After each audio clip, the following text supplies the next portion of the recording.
Okay, everybody's favorite pimple on society's ass is back for another one of these.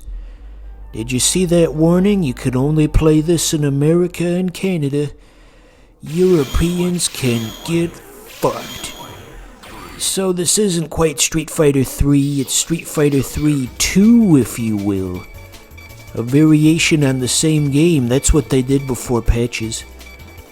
So that background kinda looks like one of the thumbnails you'd see on my channel, doesn't it? Very basic. Oh my god, it's Dudley. The Dudley from Dudley Orders Fast Food. Never before have my eyes beheld such a thing. So, the deal with this character we picked out, Necro, that's a C and not a G if you were wondering. His deal is, I guess since they couldn't include Blanca or Dhalsim in the game, they decided they'd just make a new character who's Blanca and Dhalsim at the same time. He's all stretchy, and he's got electrical powers. Best of both worlds. It's kind of hard to hit with that super, by the way. It's gonna be something of a running gag. In this episode, it misses far more often than it hits.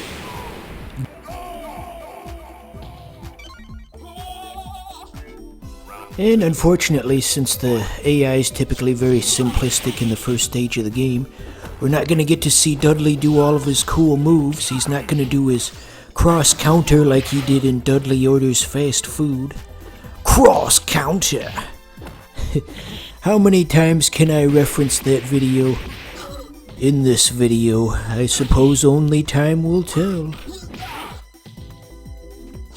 So, building off of what I was saying earlier, about how this is not Street Fighter 3 technically, but Street Fighter 3 Part 2. You see, people on the internet like to complain that back before DLC and microtransactions, companies were never greedy, ever. And I think this series definitely acts as evidence that, yes, they fucking were greedy all the time. Back before DLC, they just re-released the same game 6 times in a row, and each one was slightly very different than the others. You had Street Fighter 3 The New Generation, you had Street Fighter 3 The Second Attack, Street Fighter 3 Third Strike, and I don't even know where Street Fighter Alpha fits into the mix. Good God. Some things never change, I guess. So next up, here's Urian. He's something of a mainstay in the Street Fighter world. He was in 5, and I think he was also in Super Street Fighter 4. Everyone's favorite unclothed brown man. Wow, what a thing to say. I guess Urian never made an appearance in Dudley Orders Fast Food, did he? Between Urian and Jin from Marvel vs. Capcom, Capcom just loves characters in their underwear for some reason. Maybe it was just one guy who worked at Capcom that really liked it. I finally landed the special. And right at the end, no less. How very cinematic, if I do say so myself. So, here's an interesting factoid. I was browsing Hinge the other day, and there was a profile on there where there was a lady who said she likes watching Let's Plays, and I had half a mind to try and promote my stuff here, but it's probably too crass and offensive for that. I don't think that would have helped the situation. I don't know, just an odd slice of life, you know? I really like our guy's throwing animation, too. It's got the 2 steps to it where he'll jump up on the other character's shoulders like a Left 4 Dead jockey and then toss him. And jockey? You ever see that Gmod animation where I think it was the Gmod Idiot Box, actually, where the jockey was on Coach's head and he was running around in all these different crazy locations. And then at one point they Coach and the jockey, they ride through a tunnel of love, and the music changes. It's like Careless Whisper, and the pacing's different for 5 seconds. And then just right back to where we were. back to craziness. I saw so many hilarious Gmod videos back in the day. I can't even get mad at the young people for watching Skibbity Toilet. That's just the same stuff that I used to watch, just source filmmaker hilarity. Yes, indeed. Can't get mad at that.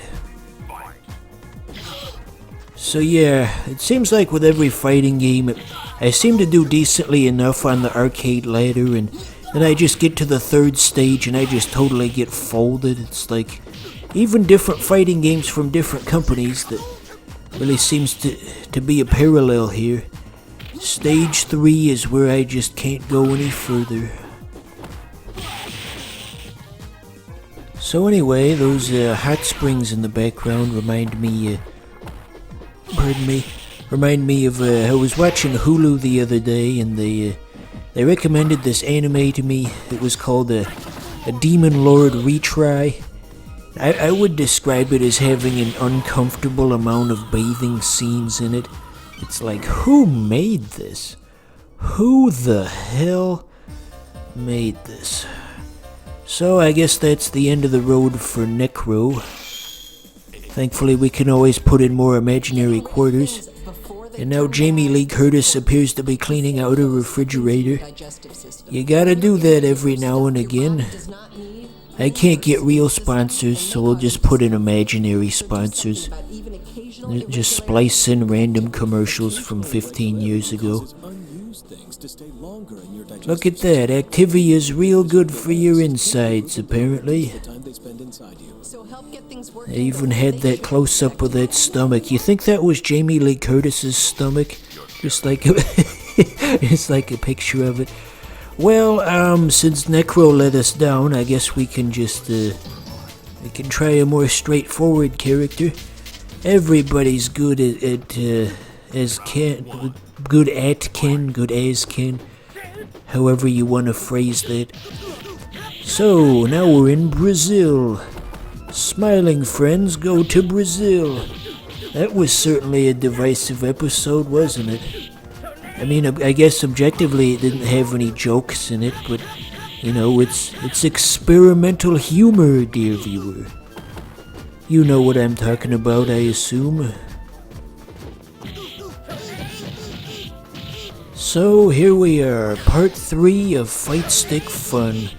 Are we having fun yet? The Fightstick part is clear to see, but the rest is, perhaps a bit ambiguous. As JonTron once famously said, "Am I dead yet?" Oh, Lord Jesus. Damn, look at him go with that super. He certainly doesn't seem like a first-level enemy. We're not supposed to do the supers until later. We're getting scammed, viewer. Scammed more than, Oh, and of course mine doesn't go through. Of course. So that's doing sort of a Beavis and Butthead hesitation type noise. No. I really do hope they make a third season of the Beavis and Butthead reboot. I've seen those first 2 seasons, and it's just the funniest shit there ever was. I just noticed those 2 guys cowering behind the table in a cowardly manner. I guess that's an appropriate reaction. Yeah, there's really some visual storytelling going on here. A big crate of watermelon spilled over. That guy in the car was covering his ears. I feel like you could repurpose that image into like a Chad versus Soy Jack meme, where Ken is the Soy Jack, and, well, yeah, you get the idea. That's what the youngsters are into these days. It's too late, Krabs. I've already drawn myself as the Chad and you as the Soy Jack.